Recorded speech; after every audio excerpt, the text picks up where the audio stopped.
Bien, señores, aquí de nuevo en el programa El Punto y vamos a conversar con la doctora Gabrielina María Mercedes Cabrera, que es igual que decir como Gabrielina Mercedes Cabrera, ¿verdad? Exactamente. Médico, estética y anti-envejecimiento, etc.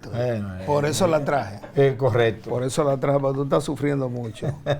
Y la doctora tiene su centro médico que se llama Centro Especializado para la Salud.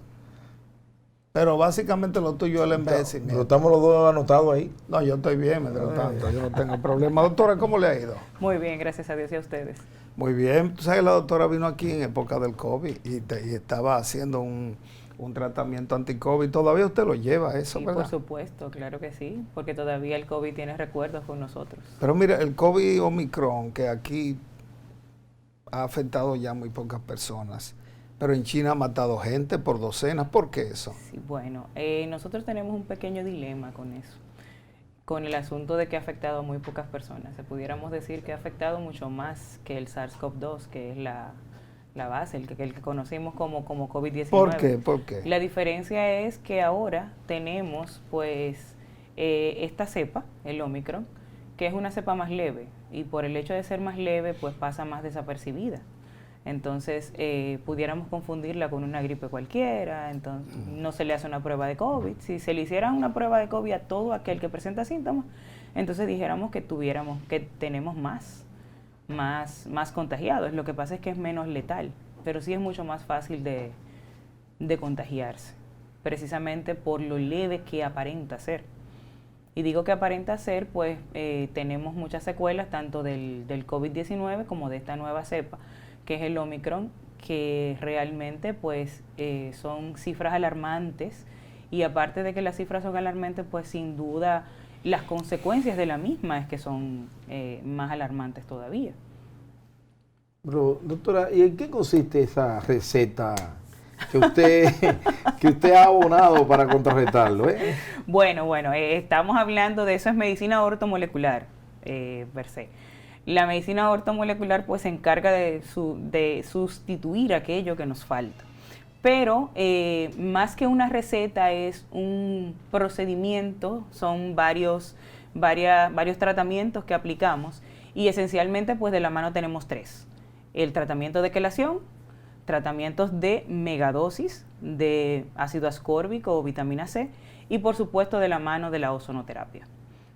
¿Y qué porcentaje, perdón, tienen ustedes registrado con esos parámetros?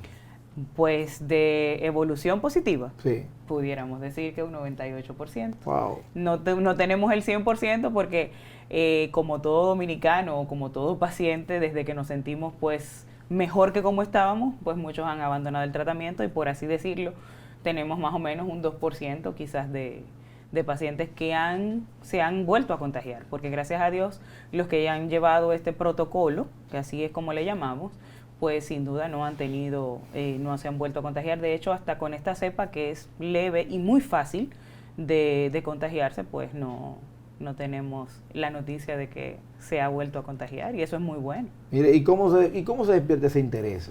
Porque teníamos el virus en ese momento, pero ese interés, usted básicamente se va dentro del plano de lo que es ya la cosmetología, lo facial, ¿verdad? Bueno, yo soy médico estético y antienvejecimiento, pero ¿qué pasa? Que la medicina antienvejecimiento pues está de la mano con lo que es la medicina ortomolecular y medicina integrativa. La medicina ortomolecular y la medicina integrativa pues utilizan tratamientos que no son tan conocidos, pero sí es medicina científica, pues tenemos que diferenciarla. Es importante de lo que es la naturopatía o la medicina natural, que basa sus tratamientos y sus curaciones en plantas. Nosotros utilizamos vitaminas, minerales, y parte de lo que es la medicina convencional pues necesariamente tiene que ser nuestra aliada, porque la medicina ortomolecular, aparte de que previene, también cura. Pero ¿qué sucede? Que nosotros tenemos eventualidades en medicina. Entonces esas eventualidades, como las emergencias, pues sin duda que tenemos que asirnos de la medicina convencional. O sea, no vamos a tratar, por ejemplo, un paciente que tiene una infección de orina grave, vamos a tratarlo con medicina ortomolecular, pero hay que colocarle sus antibióticos, eso es esencial, ¿entiendes? Entonces, ¿qué es lo que busca ya luego, en la segunda etapa, por así decirlo? que es cuando se encargaría por completo medicina ortomolecular de esa infección de orina, pues que no tenga una recaída, que no tenga una recidiva, que es justamente lo que nos ha pasado con el COVID-19. Es lo que cuando al inicio decíamos que tenemos los pacientes que han completado su tratamiento por excelencia al pie de la letra y todo muy bien, pues no han tenido un recontagio, no se han vuelto a contagiar, lo cual es muy bueno. ¿Por qué es muy bueno? Bueno, entendiendo que el virus nos produce una inflamación, pudiéramos decir que una inflamación generalizada en su fase aguda.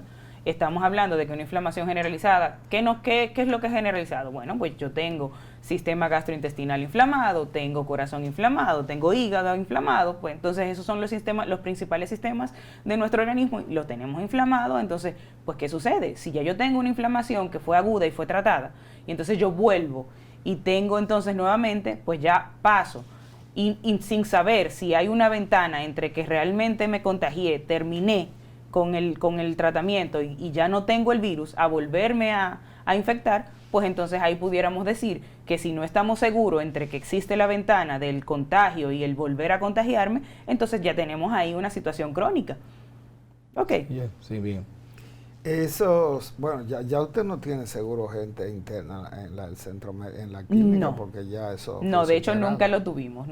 Es un tratamiento ambulante. Es un tratamiento ambulatorio, Ya, totalmente ambulatorio. Totalmente ambulatorio, desde el inicio de la enfermedad hasta nos han llegado pacientes pues con complicaciones ya graves, y gracias a Dios, incluso los que tienen complicaciones graves, pues no han tenido que ser ingresados en un centro de salud. Bueno, mire, Domingo, aquí, sin ponerlo de ejemplo, esto es en serio, le dio fuertemente el COVID. ¿Cómo? No, en serio. Bastante. Sí, pero entonces... Le dio muy mal el COVID. pero ese es un tema muy importante. Yo no lo llegué a Domingo. ver, pero por lo que él me describe, además estuvo en una habitación solo. Sí, no, unos 14 días. Ese trauma de la soledad en el COVID. Pero Bastante difícil. el COVID tiene, ¿cómo es que se llama? Causas colaterales, ciertamente. Secuelas. Como dicen. Sí, Secuelas. tenemos secuelas. Por eso digo que eso es un tema importante, el hecho de que tuviste la enfermedad.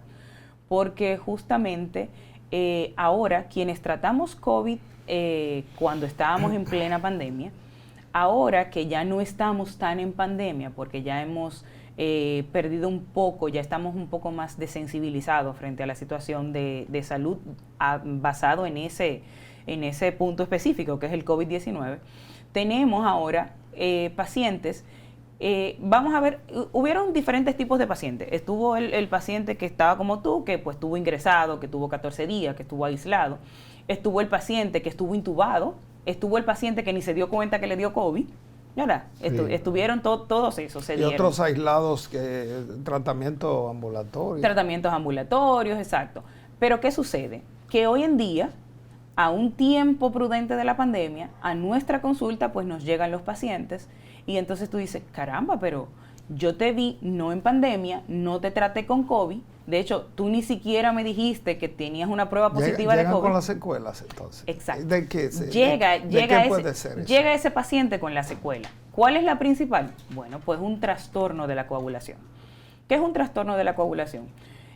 Ahora yo creo que está de moda, vamos a decirlo así, un término quizás feo en cuanto a lo que voy a tratar, y es el hecho de que ahora mismo, si nos ponemos a conversar, usted tiene un amigo que sabe que alguien murió de un infarto, o un familiar que murió de un infarto. O sea, estamos teniendo ahora pacientes con infartos que son pacientes que no debieron haber presentado un infarto. ¿Por qué? Porque son pacientes jóvenes, pacientes que no tienen antecedentes, o sea, no son un paciente que es diabético, que no es hipertenso, es un paciente que come bien, es un paciente que hace ejercicio, pero resulta que de un momento a otro me llega la noticia de que se murió fulano, o que a qué sé yo quién, amigo de alguien, también pues se le murió a alguien. ¿Y cómo fue? ¿Cuál fue el tipo de muerte? Pues fue un infarto.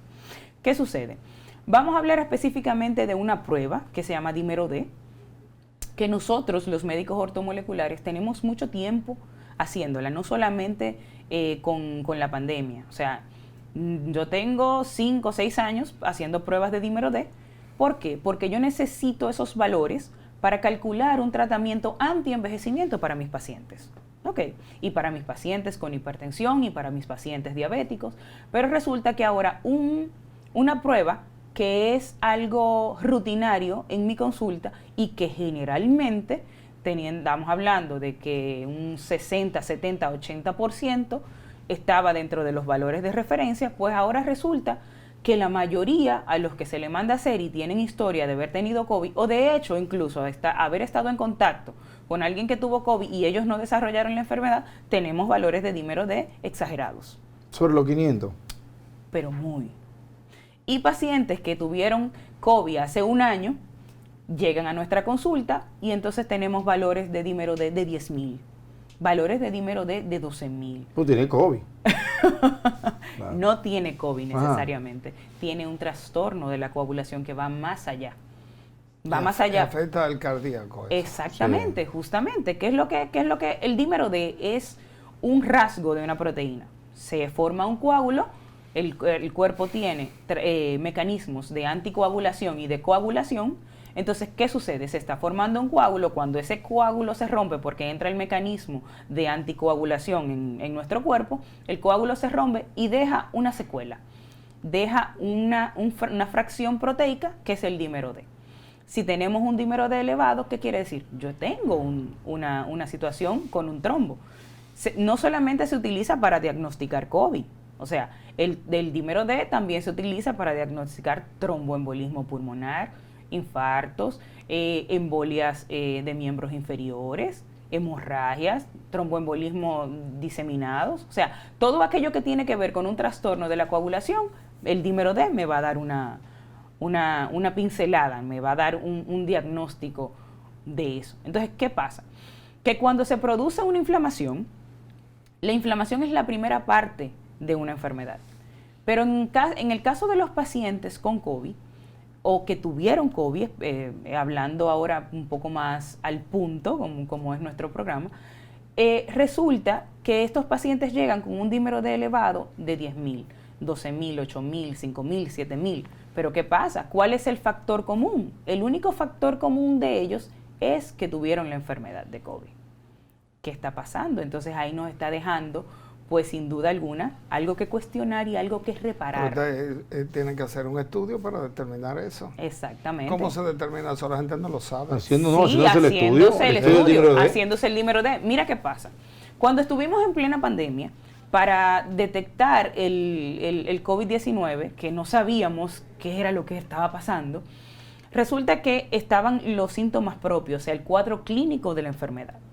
Cuando tú presentabas la pérdida del olfato, presentabas que pues estaba tosiendo y ciertos síntomas que todos conocíamos, ¿a qué se procede? A hacer una prueba. Cuando se hace una prueba, la prueba tarda un tiempo en salir. ¿Qué sucede? Que al inicio no se le daba el tratamiento de inmediato hasta que no salía la prueba. Entonces ahí, de una fase aguda, yo estoy permitiendo que se me haga una fase más grave o una fase crónica. ¿Qué sucede? Que cuando ya yo trato el paciente con una fase crónica, entonces ya yo tengo muchísimas más probabilidades de que se me complique. Entonces, si yo tengo complicaciones en una enfermedad, sin duda que yo voy a tener secuelas. ¿Entiendes? Claro. Entonces, ¿cuáles son esas secuelas que nos deja el COVID? Bueno, pues la primera es un trastorno en la coagulación. Si tenemos un trastorno en la coagulación y estamos formando trombos, en la sangre no se supone que haya ninguna formación de trombos, porque tiene que ser líquida, ¿cierto? Y toda nuestra sangre pasa por todo nuestro cuerpo. Bueno, eso es complicado. Sí, pero es interesante porque tal y cual me lo dice la doctora, yo vi un proceso después de llegar a la casa, pues yo duré luego unos 10 días más, unos 12 días adicionales, no contagiaba, pero sí tomando anticoagulantes. Exacto. Frutas, ejercicio. Sí. Y hasta que no bajó por debajo de 500, pues el doctor no me soltó. Pero a mí nunca me dijeron nada de eso, a mí me dio el COVID también. Ajá. Bueno, yo tengo un amigo, y lo voy a decir rápido, que me llamó y me dice, oye, ¿cuáles fueron los valores que a ti te dieron que tú estabas mal? Porque yo me siento decaído. Yo, véate la prueba del dímero D y llámame. Claro. Y él no me llamó. Él lo que hizo fue, o mejor dicho, me llamó, pero donde me llamó ya era interno. Okay. Porque cuando se lo dijo el doctor, mire lo que me salió, tú tienes COVID. Y me dice, yo te doy la gracia, porque si no me damos esa prueba, le hubiese dado un infarto. Exactamente. Bien, vamos a la pausa, de regreso aquí con la doctora Gabrielina Mercedes.